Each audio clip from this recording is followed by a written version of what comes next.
be safe and remain calm.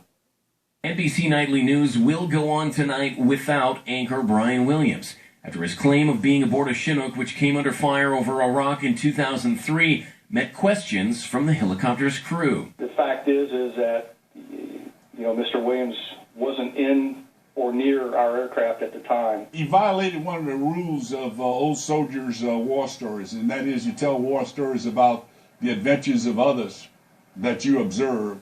And many of his war stories are about him, and he became a part of the story. In a memo to his colleagues Saturday afternoon, Williams wrote, "I have decided to take myself off of my daily broadcast for the next several days." He goes on to write, "Upon my return, I will continue my career-long effort to be worthy of the trust of those who place their trust in us."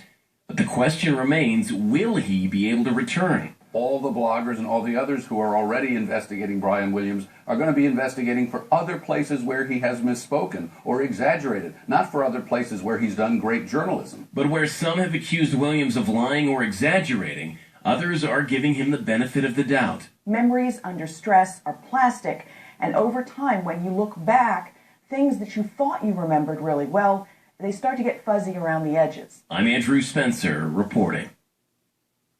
Millions of consumers will soon opt to put their most sensitive personal and financial information in the hands of a paid tax preparer. That's why it's so important to choose that person wisely. When choosing a tax preparer, Consumer Reports recommends following IRS advice like checking for a valid IRS preparer tax identification number. Avoid preparers who base their fee on a percentage of your refund, and those who don't ask for receipts or don't ask too many questions about whether or not you may be eligible for certain deductions and credits.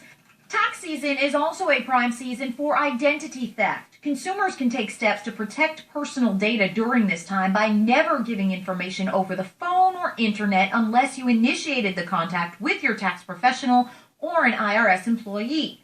The IRS says warning signs of tax-related identity theft can include learning that more than one return was filed for an individual, additional tax owed or a refund offset for a year an individual didn't file, or IRS records pointing to more wages than actually earned. And after the April 15th filing deadline passes, make sure you can still get in touch with your tax preparer in the event of questions or errors. For Consumer Watch, I'm Karen Kafa.